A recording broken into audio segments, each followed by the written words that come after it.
नमस्कार प्रिय दोस्तों, प्रभु यीशु के नाम में आप सभी को बहुत सारा प्यार और आशीष मिले। मैं मलय दास जीसस लव हिंदी चैनल में आप सभी का एक बार फिर से स्वागत करता हूं। दोस्तों, हम वर्तमान में एक सीरीज के माध्यम से जा रहे हैं। आज हम फिर से एक नया अध्याय को अवलोकन करेंगे।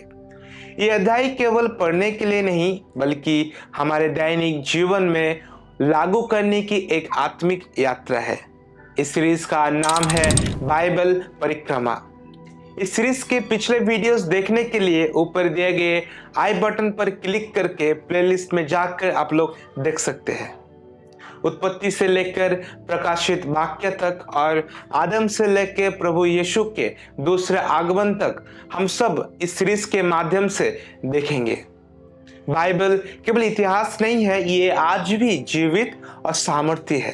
इसलिए यदि आप सचमुच परमेश्वर की वचन से प्रेम करते हैं और विश्वास को और दृढ़ बनाना चाहते हैं, तो हमारे इस यात्रा में हमारे साथ बने रहिए।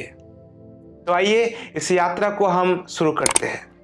नियमित वीडियो देखने के लिए चैनल को फॉलो करें और सब्सक्राइब करें। प्रभु के वचन की इस मार्ग पर हमारे साथ रहिए। उत्पत्ति अध्याय 7 अत्यंत गंभीर और विस्मयकर है। इस अध्याय में हम देखते हैं कि पाप के बोझ से दबी हुई पृथ्वी को शुद्ध करने के लिए जब परमेश्वर ने जल प्रलय का निर्णय लिया, तब केवल नूह और उनके परिवार पर ही परमेश्वर का अनुग्रह हुआ। यह अध्याय केवल विनाश की कहानी नहीं है, बल्कि ये आज्ञाकारिता और सुरक्षा का जीवित दस्तावेज है।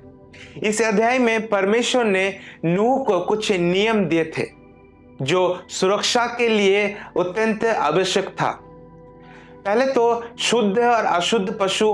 परमेश्वर ने नूह को निर्देश दिया था कि प्रत्येक प्रकार का शुद्ध पशु में से 7 जोड़े, 7 जोड़ा नर और 7 जोड़ा मादा, और अशुद्ध पशु में से एक जोड़ा करके नाव में लेना होगा। ये इसलिए किया गया था ताकि जल प्रलय के बाद परमेश्वर को बलि चढ़ाने के लिए और वंश वृद्धि करने के लिए पर्याप्त पशु बचे रहे। अंतिम चेतावनी। परमेश्वर ने नूह को 7 दिन पहले ही सतर्क किया था कि 7 दिन बाद वर्षा शुरू होगी।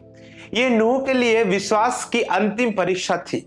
परिवार की सुरक्षा ये केवल एक व्यक्ति के लिए नहीं था, बल्कि परमेश्वर का नियम के अनुसार नूह के साथ उनकी पत्नी, उनके 3 पुत्र शेम, हाम और यफत और उनकी पत्नियों को भी नाव में प्रवेश करवाना था। उसके बाद हम लोग देखते हैं परमेश्वर का द्वार बंद करना। उत्पत्ति उसका 7वें अध्याय 16वें वचन में हम लोग देखते हैं कि एक बहुत ही शक्तिशाली वाक्य है। तब यहोवा ने उसके पीछे द्वार बंद कर दिया।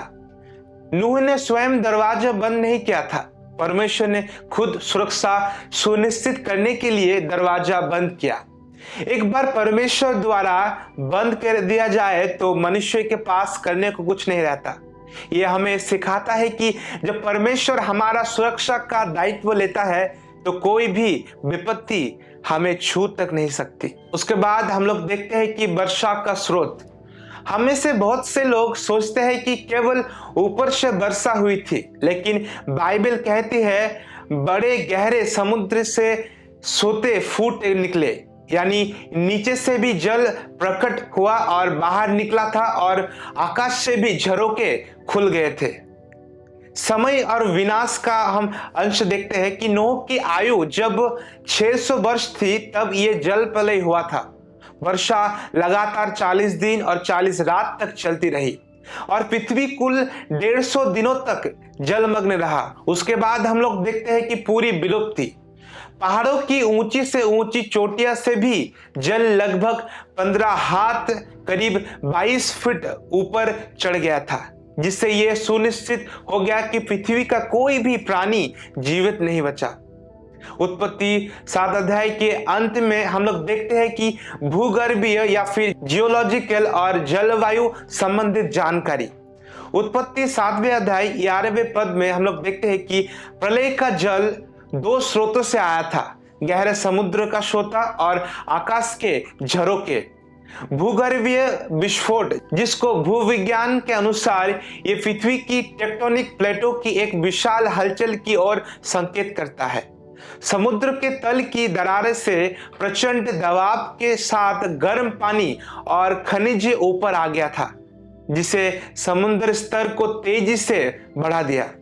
विज्ञान ने जिसकी खोज आधुनिक समय में की है, बाइबल ने उसका वर्णन प्राचीन काल में ही कर दिया था। उसके बाद देखते हैं कि वायुमंडल का जानकारी। 40 दिन और 40 रात की निरंतर वर्षा ये दर्शाती है कि तत्कालीन वायुमंडल में जलवाष्प का जो संतुलन था वो पूरी तरह से टूट गया था। उत्पत्ति 7वें अध्याय में हम देखते हैं कि नूह सभी प्राणियों और परिवार के साथ नाव में सुरक्षित था। आधुनिक जहाज निर्माणकर्ताओं का यह कहना है कि उत्पत्ति में दी गई नाव की माप की जांच की है। उनका कहना है कि जिस अनुपात में जहाज बनाया गया था वे उसे अत्यंत स्थिर रखता है। ये विशेष अनुपात एक जहाज को 100 फीट ऊंची लहरों के बीच में भी स्थिर बनाए रखता है। दोस्तों, उत्पत्ति 7 अध्याय हमें याद दिलाता है कि जैसे परमेश्वर का न्याय निश्चित है, वैसे ही उनकी करुणा की नाव भी तैयार है। जो उनकी बातों पर ध्यान देते हैं और उनकी नियमों को मानते हैं, महाप्रलय भी उनका कुछ बिगाड़ नहीं सकता। आशा है कि इस उत्पत्ति के इस अध्याय के अध्ययन के माध्यम से आपने कुछ नया सीखे होंगे।